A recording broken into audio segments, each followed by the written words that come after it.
them, I work with them virtually without seeing them. So last time I saw her was last year. But she's been adding value to the company digitally. So that's how interested we are. So thank you very much, Kubo. So I think, let me start off by observing protocol. I'm not a politician, so excuse me if I break protocol, but I would like to acknowledge Her Excellency Ambassador Pamela Chisanga of the Embassy of Zambia. Let me also acknowledge Dr. Keith Jeffries, former Deputy Governor of the Bank of Botswana. Let me also acknowledge our PS at the Office of the President, Mamuri Kisi. It's great to see you after 2 years of coming to this party. And of course, let me acknowledge the Zambia Development Agency, the Zambian Embassy as a strong partner. First time we're partnering with an embassy. So let me acknowledge the folks from the Zambian High Commission in Botswana and those that have come from Zambia. And then more importantly, let me acknowledge you, the investors. You say you're investors because I'm going to define for you what an investor is, right? So, and friends of Pula Space, I also acknowledge you. And just people that showed up to have a great time, I'm also going to acknowledge you. And lastly, let me acknowledge students. So for the first time, I decided that the Gaborone Investor Meetup must open up for talent. You'll meet some of the young guys that are building some of the amazing stuff, like the future, right? And when I'm talking about the future, I'm talking about stuff you've never heard about. You read about it in Silicon Valley, you're gonna hear about it today, and you're gonna be like, is this happening in Botswana? Yeah, sure, it's happening here in Botswana. So I think my remarks were just basically to say, hey, look, welcome to the party. Welcome to the party. We call it the party. We call it the party because it is actually a party, you know. It happens once a year. So it happens once a year. So I get to see everybody that I took a picture with once a year. Okay? I'll also explain to you what happens out through the rest of the year. Some interesting stuff that you're going to be part of. So this initiative is not our initiative. We are part of it. It's a Pan-African initiative. So it's currently happening in more than 34 African countries. So I decided to start it first in Africa because I think, as you know, Botswana wins everything. You saw the recent 4x4 athletes. So we are also kicking it off for Africa. So the tone for today is going to be trending all over LinkedIn. If you're on LinkedIn, you need to follow what's happening. You're going to see amazing stuff that we're actually at the next frontier. So the Gaborone Investor Meetup basically has one goal. And I know a lot of people didn't like it when I said it. This is an event for investors by investors. Okay? This is not a talk shop. This is an event where deals are made. I'll give you guys a case point because I like to give case points so people get to understand. So the story of Pula Space actually started in this deck. That's why I love this restaurant so much. So 3 years ago, I sat with the bank CEO where you're sitting, sir, for 20 minutes. In 20 minutes, I was given 200,000 Pula.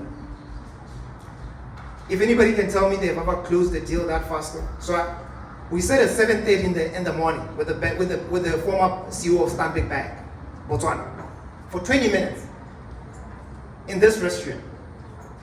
In that 20 minutes, we had agreed that I'll be given 200,000 Pula. By 11 a.m., the money was in my bank account.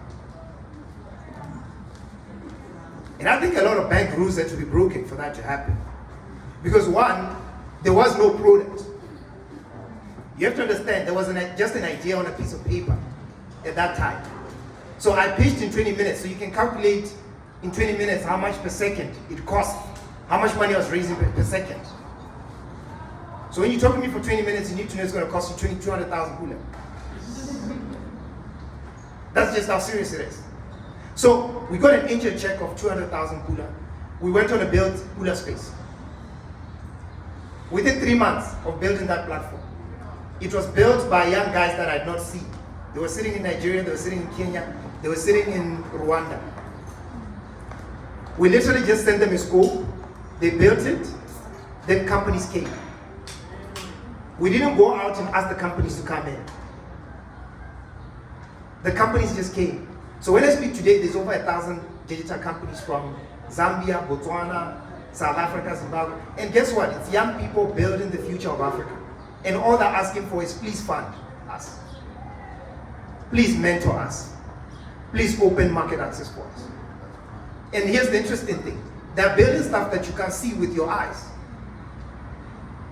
When you hear of fintech, when you hear of clean tech, when you hear of edtech, when you hear of health tech, this is the type of companies I'm talking about. It's a young guy sitting in his mother's bedroom with a laptop and knows how to code. So they simply code it. Then after they code it, they need you to come and write a small check. If you like, they give you small equity. If you like, you can take a board seat. If you like, you can give them money and disappear. That's called angel investing. So there is a new instrument in Africa where people like yourselves are regenerating themselves by giving back value. They take their own private money, they invest into these young people.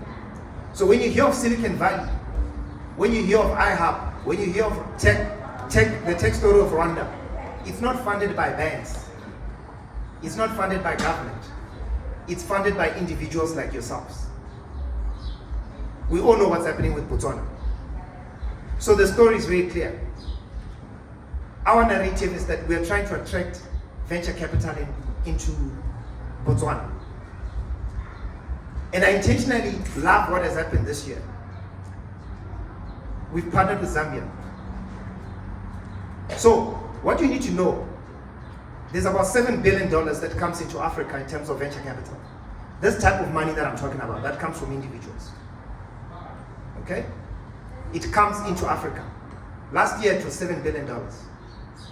From the $7 billion, 84% of that money goes to what we call the Big Four. You know the Big Four in Africa, right? Want to name them? South Africa, next door. Kenya, Nigeria, and Egypt. If you're following what is happening in terms of technology, you know these guys are literally like big brothers in this space, right? So, what happens to the rest of the money? So, the rest of the money goes to the first countries that are like Rwanda, Ghana, Cote d'Ivoire, the countries that are implementing technology ecosystems. 0.1% comes to Botswana and Zambia. You can tell me how much is 0.1% of 7 billion. You do your numbers. So last year, Botswana got $100,000 only. So that means I'm failing my job. You're also failing. Botswana got only $100,000. It doesn't change. So every year Botswana gets $100,000, then there's a blank. The next year, somebody writes a check. Then there's a blank. So guess what? So Zambia, so in the region, Namibia started with $10 million because they started something called Startup Namibia. Then they lost the metric. I don't know what happened. Then Zambia just shot out of nowhere. We saw this Zambia going to $12 million, $17 million. So right now when you speak about the VC hotspot for Southern Africa, Zambia is the hotspot. So Ambassador, your investment is not lost. There are great young people in Zambia building amazing stuff. I spoke about it on some podcast a few weeks ago. There's a young guy in Zambia, out of his bedroom, built a fintech company, a payments company. He raised $1 million. Went to Y Combinator, the first young person to get into Y Combinator from Southern Africa came from Zambia. So there's a lot we can learn from Zambia. Probably because some of the reforms, you speak to what's happening in Zambia.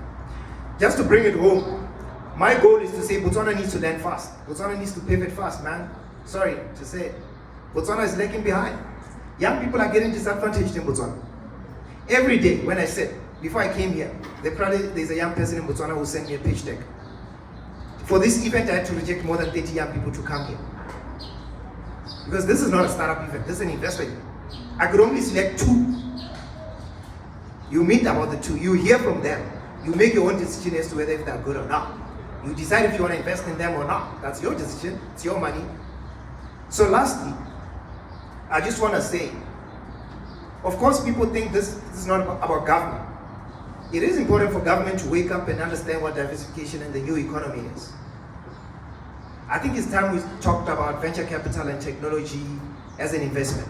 We need to talk about it. And that's probably why I've invited Dr. Keith Jeffries, who's been a mentor for the last 10 months and has done great work for us. We need to intentionally sell the story that Botswana needs venture capital. Even the International Monetary Fund, the IMF, told the Bank of Botswana at the 50th anniversary, Botswana needs to act like a venture capital investors. Botswana needs to invest in its own talent. Botswana needs to invest in its own people. Botswana needs to have confidence in young people that are here. You yourselves need to invest among each other. Nobody's coming to save you. So lastly, let me conclude and say, look, it took one phone call, not one phone call, one email. So there's a guy in Zambia who advises the president of Zambia. So I don't want anybody to think this is a favor done to me, because most people always say this. So the president of Zambia was scheduled to come to Botswana 2 years ago for Kusi Ideas Festival, which I believe the PS was hosting. So I knew he was coming. I wanted to meet him. So I wrote an email to his advisor, a gentleman called Mr. Jito. If you are from Zambia, you know who he is. So it took Jito just almost, I think I sent the email at 1 a.m. in the morning. By 3 a.m. he had responded and told me, my minister is going to meet you at 7 a.m. in the morning. Go to his hotel. So I met with Minister Chipoka, Minister of Trade in Zambia, that very morning, 2 years ago. Then later, the long story short, I was at the Zambian embassy. So I asked the Zambian embassy, let's do something. So I'm happy that after 1 year something happens. It took long, but Zambia is moving fast.